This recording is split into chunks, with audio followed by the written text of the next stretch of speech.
So have you ever thought about what is the core of the argument against us? It comes down to feelings. It comes down to emotions. And I think sometimes we just have to acknowledge that and just say, we get it. And I get it especially this week. You know, we get the phrase, hunters, you guys are just killers. And why don't you just go hunt your pets? And it's that the tie-in from wildlife to pets and the feelings and emotions tied to the domestication of animals and how they feel about us and how we feel about them, which is the crux of the matter. This week, we lost our first baby, the first dog. It was rough. It was absolutely rough. And I get it. Like, I get that emotional connection, right? I get that animal sees you as this companion. But you can't translate that to every single animal out there because those are domesticated. And the vast majority of animals we're discussing is wildlife. So at the end of the day, you've got to figure out, like, what are you going to do? What can you do to manage wildlife? Because you cannot manage wildlife based on emotions and feelings. You have emotions and feelings infusing themselves all over the world. State of Connecticut, state of New York that has legislation, word for word legislation that's exactly the same as 2017 when they tried. And this is the fourth time that they're trying.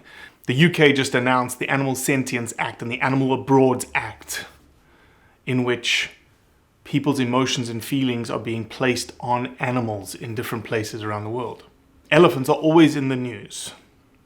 Stray dogs in India are burgeoning in terms of their populations because there's a government-wide ban on the euthanization of stray dogs. So what happens?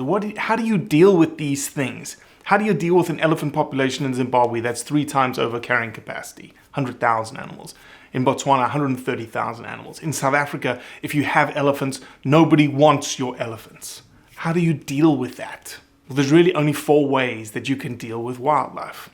Number 1, you can translocate them, you can move them. Sometimes practical, sometimes very impractical. We tried to move 170 elephants from Namibia last December, if you remember. $3.5 million.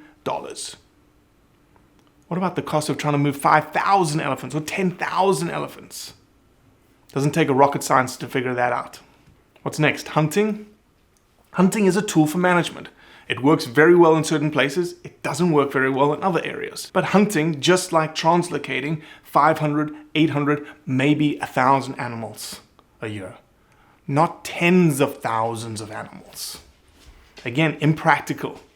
Not logistically possible. Third is culling. Culling is a technique that removes wildlife populations by a lot. It's the way to take a wildlife population from 100,000 to 60,000. Or, number 4, let Mother Nature do what she does. Mother Nature is cruel and violent and, in our emotions and feelings, unethical, inhumane. Because that's what happens. When populations get out of balance, Mother Nature is going to put it back into balance. That means a very violent, cruel death to a lot of animals. So is that what we want? Is that what they want?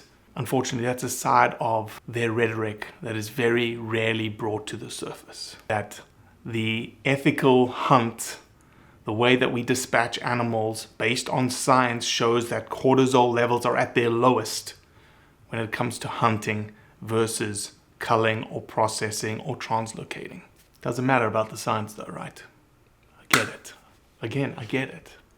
It's all tied to emotions and feelings. When someone starts talking about emotions and feelings, maybe next time you can counter it and say, I get it. I understand where you're coming from, but it's tough, as I just experienced, but you got to be able to segregate it and be able to manage from an objective, science-based perspective and separate emotions and feelings from it.